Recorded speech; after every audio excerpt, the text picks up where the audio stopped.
Olá, boa noite. Está começando mais um programa Mais Saúde, ao vivo, aqui pela TV Campos de Minas. Nosso convidado de hoje é o Dr. Antônio Carlos Vaz de Mello.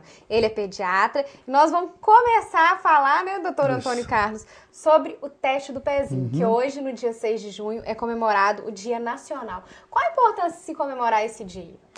A importância é o resultado desse trabalho, dessa ação preventiva, que é o teste do pezinho, né?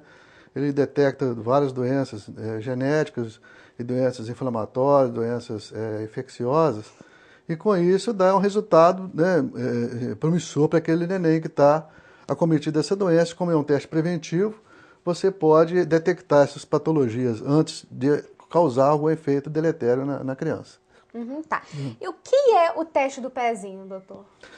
Como eu disse, é uma ação preventiva, é um método de diagnóstico precoce para detectar essas patologias que incidem nessa faixa de idade. E o teste de pezinho, ele foi assim concebido justamente para realmente dar uma qualidade melhor ao recém-nascido e uma qualidade de vida melhor àqueles que porventura possam ser acometidos por essas anormalidades. A gente tem visto aí, há tempos atrás, né, nessas escolas que tratam de crianças com necessidades especiais, várias crianças que já foram no passado acometidas desse tipo de patologia e que hoje, felizmente, realmente tem diminuído bastante essa incidência devido a esse trabalho, né, que foi feito devido a essa ação preventiva que o teste pezinho proporciona. Tá. Doutor Vaz de Mello, como é mais conhecido, eu vou chamá-lo assim. Pode chamar à O vontade. teste do pezinho não é feito só no pezinho, né, doutor Vaz de Mello? Não, não, pela facilidade que é coletado o sanguinho ali, aquelas 4 gotinhas no papel de filtro, ali no calcanhar é mais fácil de tirar aquele sanguinho ali. Então, por isso foi denominado teste do pezinho. Mas, na realidade, o nome correto é triagem neonatal, né? É um teste de triagem neonatal e que você faz tipo uma triagem, realmente. Aí você coleta aquele sanguinho e manda para o laboratório fazer a pesquisa e vai detectar algum ou não algumas patologias, né, que incidem nessa idade. Agora, a facilidade do calcanhar, porque os vasos sanguíneos são muito superficiais, né?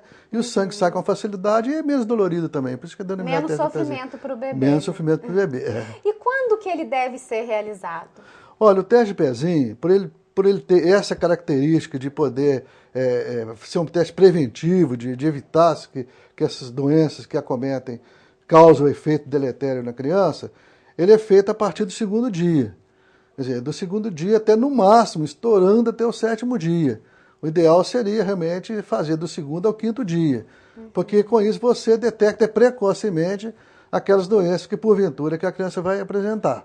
Então você faz o teste, detecta aquelas patologias e naturalmente vai ser corrigido aquela doença que estava realmente sendo diagnosticada. Então, geralmente, o teste do pezinho é feito na maternidade mesmo. Geralmente é na maternidade, que é o tempo que a mãe fica lá na maternidade, né? Geralmente o parto normal fica 24 horas, o parto cesariano fica 48 horas, e geralmente a maternidade que colhe aquele sanguinho ali, se não puder colher na maternidade, pode colher também depois nos postos de saúde que fazem essa coleta, né? Tá, então, vamos supor, não foi feito na maternidade, o bebê foi para casa. É muito importante essa mãe ter consciência de que até o 7º dia ela tem que voltar com esse bebê para fazer o teste do pezinho, né, doutor Vaz de Mello? Com certeza, isso aí tem que ter consciência de procurar, porque ela sabe que realmente aquele teste ele é feito num tempo hábil, né? Esse tempo tem que ser feito realmente a partir desse dia, dessa faixa de dias até muito estreita, né? Geralmente uns 5 dias. Então, se ela saiu de maternidade não fez o neném, vai procurar o laboratório para fazer o mais rápido possível, para poder detectar precocemente aquelas doenças que poderão acometer o neném. E quais são as principais doenças que são diagnosticadas pelo teste do pezinho? Oxa, esse aí tem muitas doenças, em torno de 30, 35 doenças, que hoje o teste de pezinho detecta. No sistema público de saúde, no SUS, o teste de pezinho é feito atualmente aqui em Minas Gerais com 4 patologias, e está indo para 6 agora, né? São as 4 que estão feitas, a fenilcetonúria, a anemia falciforme, a fibrose cística, né? E um problema de hemoglobinopatia. Hemoglobinopatia é um defeito da hemoglobina que causaria a doença falciforme.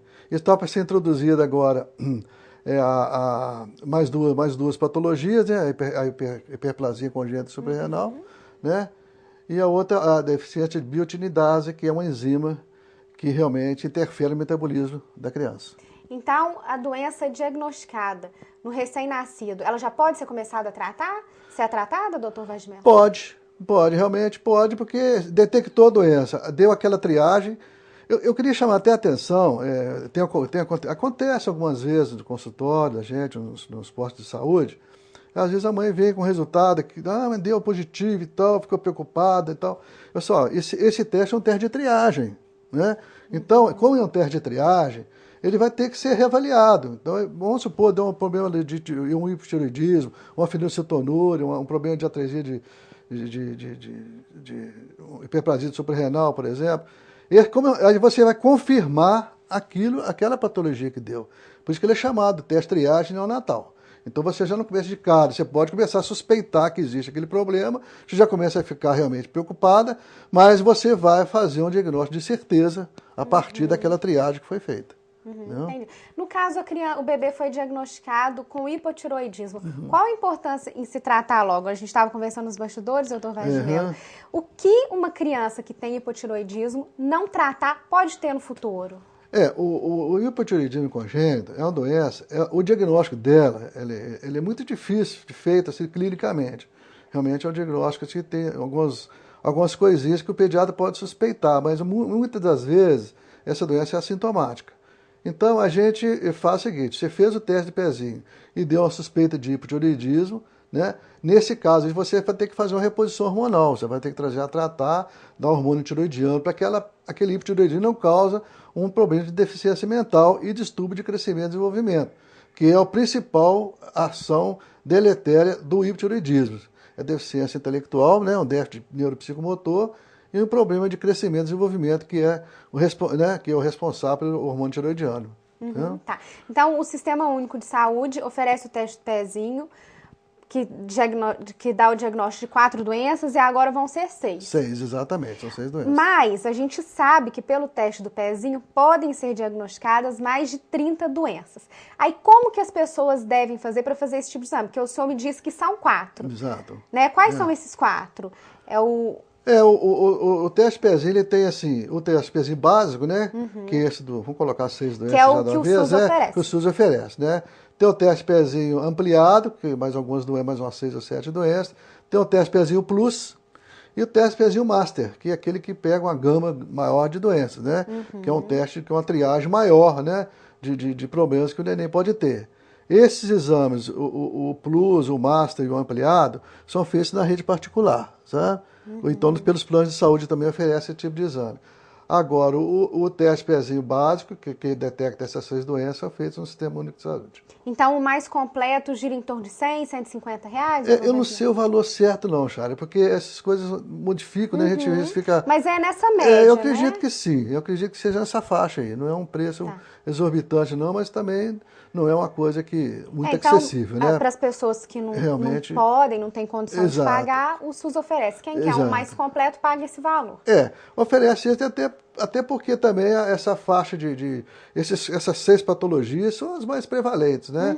É por isso que às vezes é importante. Agora as outras são muito raras também, são doenças raríssimas, né?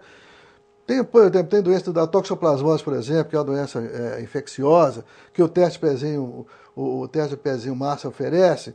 Você já faz aquilo na gravidez, a mãe já faz na gravidez, precocemente, o teste para saber se a mãe tem toxoplasmose, ver se ela tem rubéola congênita, se ela tem sífilis. São testes, são coisas que já podem ser feitas antes, durante o pré-natal. Muitas coisas podem ser feitas no pré-natal. Então, às vezes, não há necessidade de fazer aquele teste de pezinho master, porque já foi feito no pré-natal alguns exames que detectaram ou não algum problema na mãe. Se detectou na mãe algum probleminha, a mãe já trata daquele problema. Né? Então, às vezes, não há necessidade de fazer aquele teste. Mas é lógico que a pessoa podendo fazer, tendo condições, eu acho que é interessante que se faça. E se não tiver, o que o SUS oferece também resolve? Também resolve muito bem, muito bem. Doutor Vaz de Mello, tem uma pergunta da Joana, do Centro. Ela disse, se o bebê não fizer o teste do pezinho nos primeiros 7 dias, o que deve ser feito? Dependendo da doença, vai ter problema, né? Porque, vamos supor que esse neném teria um hipotireoidismo. Quanto mais tempo você atrasar de fazer esse tratamento, pior, né?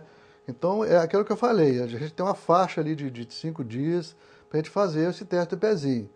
Porque se você demorar muito tempo, já que é uma doença metabólica, e às vezes o acúmulo, por exemplo, de fenilalanina, que é um aminoácido que causa a fenilcetonúria, a ausência do hormônio tiroidiano, quanto mais tempo atrasar, mais problema vai dar, né? A doença vai ficar mais grave. Então, quanto mais cedo se fizer esse teste, mais rápido vai poder resolver esse problema. Mas né? ela pode fazer depois dos 7 dias? Pode fazer, mas tomara que dê normal, né? Mas se der algum probleminha, isso realmente vai piorando, é um teste de prevenção, né? Então, quanto mais cedo fizer daquela faixa, melhor, né? Tá. Eu tenho uma pergunta da Eliane do Matozinhos, doutor Vaz de Mello. Ela gostaria de saber quanto tempo depois da mamadeira para o bebê a mãe pode deitar a criança? O bebê tem 7 meses. Geralmente é o seguinte, quando é um bebê saudável, não tem nenhum problema, ela vamos falar leite materno, prefiro falar no leite materno, depois cadê o leite materno? Que a gente, os pediatras, lutam, né, para poder manter o leite materno. Depois, com o leite materno, ou a mamadeira, o que for, ela vai colocar o nenenzinho para rotar, vai, né, fazer aqueles 10 minutinhos, 15 minutinhos ali. Depois daquele tempo, se o neném não arrotar, o neném não regurgitar nem nada, ela pode deitar o neném naturalmente, né? Que o neném pode ficar deitado depois dessa manobra, depois de amamentar. Realmente isso não então, tem... em torno de 10, 15 minutos. Não tem o tempo certo, né? Porque se o neném arrotar rapidinho ali, sair, ver que não tem mais ar nenhum dentro do estômago, não pode regurgitar, alguma coisa nesse sentido, pode deitar. E se regurgitar, a criança tem defesa também, né? De virar E se ele não arrotar? Não tem problema, pode deitar normalmente. Ela fez aquela manobrazinha, ele mamou, ele bateu nas costinhas, o neném não arrotou, tá bem, pode deitar normalmente, não tem nenhum problema. Aí deita ele de lado, no travesseirinho mais alto? Olha, a orientação é deitar o neném de barriguinha para cima, a gente chama de decúbito dorsal. As costas deitadas e o nenenzinho de barriga para cima. Se o neném regurgitar, ele pode virar de um lado ou de outro para aquele vômito escorrer. Ou o decúbito lateral direito, que seria o melhor, né? Que é aproveitar o fluxo da descida do alimento pelo estômago ali. Ou decúbito lateral direito, ou então de barriguinha para cima. Nunca de barriguinha para baixo, de bruço, porque há alguns casos descritos de morte súbita em criança deitada de bruço. Então, a orientação atual da Sociedade Brasileira de Pediatria, até da Organização Mundial de Saúde, é não deitar o neném de bruço, deitar o neném ou de barriguinha para cima ou deitar de lado. Tá. A Mônica, do Jardim Paulo Campos, gostaria de saber como identificar o choro da criança, se é por dor ou manha. Quem que é? A Mônica. Ô, Mônica, o dia que você souber essa, me fala que eu vou ficar rico. Porque, como é que eu vou descobrir isso, neném? Se ele é mãe, realmente tem umas coisas assim, que tem algumas pistas que às vezes o neném dá, sabe? Dependendo da idade da criança. Por exemplo, o neném está entre o primeiro e o terceiro mês. Entre o primeiro e o terceiro mês, se o neném começar a chorar muito e mexer com as perninhas, com os bracinhos, geralmente é uma cólica do lactente, né? O nenenzinho maior, de 1 ano, de 2 anos, principalmente de 2 anos para cima, já começa a ter aqueles episódios de mãe, de chamar atenção, de querer a atenção para ele mesmo, já começa a fazer uma birrazinha e tal. Então, isso aí depende muito da faixa de idade. Eu não sei qual a idade tem o neném, mas falou a idade aí, Chay? Não falou. Não falou. Pois é, dependendo da faixa de idade, a gente tem algumas coisas, algumas pistas para falar, mas de modo geral é isso. Quando é recém-nascido, o nenenzinho tem 3 meses, geralmente é cólica.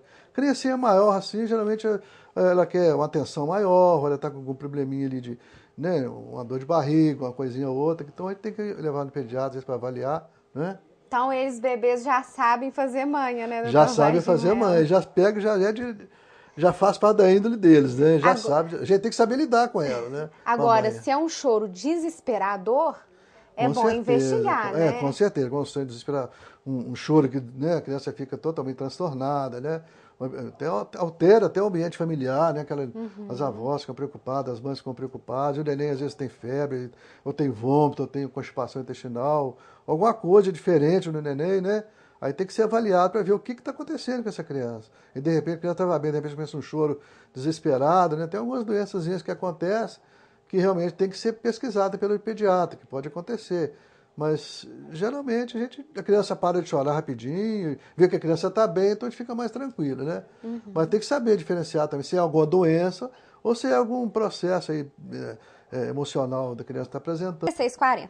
Doutor Vaz de Mello, tem uma pergunta da Beth do Girassol. Ela disse que tem um filho de 5 anos e 7 meses. Ele se alimenta bem, come muitas frutas, só que ele é muito miudinho. Ela deve dar alguma vitamina para ele? Bom, Beth, a primeira coisa é o seguinte, você tem que ver se realmente ele é miúdo mesmo, né? Tem que ver, colocar numa tabela antropométrica para ver se o peso dele está legal, se a estatura está legal, né? Ver os pais, os avós, se são grandes, se não são grandes, se não são pessoas menores, né? Então, isso aí, tudo você vai ter que ver.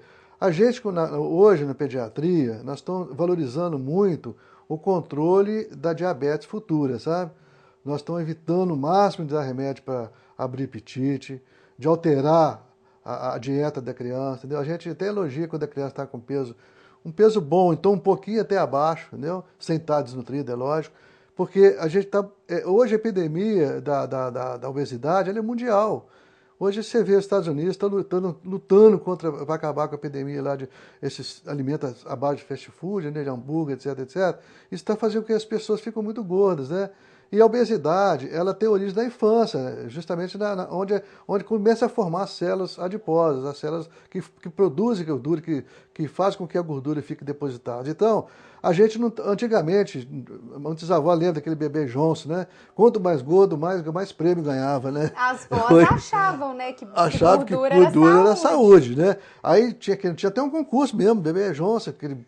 né, bebê rechonchudo, gordão. Hoje acabou isso, não tem isso mais. A gente procura até orientar a mãe, não, deixa o bebê assim mesmo, vamos esperar, vamos avaliar, vamos ver se o neném tem algum problema. Se ele for miudinho, não tiver nenhum problema, ele está dentro da tabela, não tem o que fazer, né? Tá. A Ângela do Tijuco nos parabeniza pelo programa. Obrigada, Ângela. Obrigado. E ela gostaria de saber também quais os sintomas de uma criança que tem convulsão sem ter febre, doutor Vaz de Mello. A convulsão febril é uma patologia neurológica que acontece geralmente a criança assim, de 1 a 6 anos de idade, né? É nessa faixa etária que é mais comum a convulsão febril. Quando a criança apresenta uma convulsão que não seja febril, já teve uma convulsão, não teve febre, essa convulsão repetiu, aí tem que ver o antecedente familiar, se tem alguém na família que já teve, um antecedente de 1º grau, de 2º grau, já teve casos da família, para poder pesquisar por que essa criança está tendo convulsão. É lógico que a convulsão é um sinal, né? É um sinal de algum probleminha. Então, se não está, às vezes a doença, às vezes a criança teve uma convulsão, uma febre pequena, que pode ter, uns 37,5, 38 graus, na hora não tirou a temperatura, teve uma convulsão febril, ele acha que teve a convulsão sem febre. Mas, na realidade, se teve uma convulsão sem febre, deve procurar um especialista na área, no caso a neurologia, para que ele possa avaliar o porquê está tendo essa crise convulsiva, né? Uma convulsão, na ausência de febre, ela tem que ser pesquisada, ver a causa disso aí. Uhum. A Regina e a Isadora diz que é sua paciente, está mandando um beijo pra gente. Um beijo para elas também. Um beijo também, Obrigado. Regina, Isadora, obrigada por estar acompanhando a gente. Eu tenho outra pergunta, doutor Vaz de Mello, do Luiz. Ele disse que o médico receitou um remédio para pingar no ouvido da criança de 2 meses. Será que pode pingar o remédio? Bom, o médico receitou, né? Então a gente não pode discutir a conduta do médico, né? A gente pode falar na conduta que a gente fez, do tratamento que a gente faz, né? O médico receitou, né? A gototolol, naturalmente, deve ter achado alguma normalidade no ouvido do neném, né? E a idade também não tem problema de ter receitar com 2 meses. É lógico que se receitou, se ele viu que realmente havia necessidade de receitar, ele receitou e realmente aquela conduta dele é uma conduta que tem que ser respeitada, né? Então, mas o fato de ter feito pingar gota em criança de 2 meses de idade não tem nenhum inconveniente, não tem nenhum problema, dependendo, é lógico, do que o colega achou no ouvidinho do neném. Seja sempre bem-vindo. Não pode ficar muito tempo sem vir aqui, né? Volte sempre, muito obrigada. O senhor quer deixar mais algum recadinho? Não, eu queria agradecer a convite da Charla. Ela que falou que eu demoro a vir aqui, porque ela não chama. Porque quando ela chama, eu venho. É verdade. Mas eu sei que ela tem muita gente que vem aqui, o pessoal gosta muito de vir aqui, porque gosta de contribuir também, dar contribuição para a comunidade. A gente mora aqui, vive aqui, né? O que a gente puder fazer para contribuir, né? Para para a nossa comunidade, para a nossa comunicação de modo geral, né? E para a saúde das nossas crianças, a gente está sempre disposto a vir aqui com todo prazer. Eu agradeço a audição de vocês, aos telespectadores e uma boa noite para todos. Eu também te agradeço e sabe que também para mim é um maior prazer te receber aqui, doutor Vaz de Mello. Obrigado, senhor. Boa noite. Boa noite. A todos que participaram, muito obrigada. Se você, na semana que vem, estaremos de volta com mais um assunto interessante. Então, até lá e uma boa noite.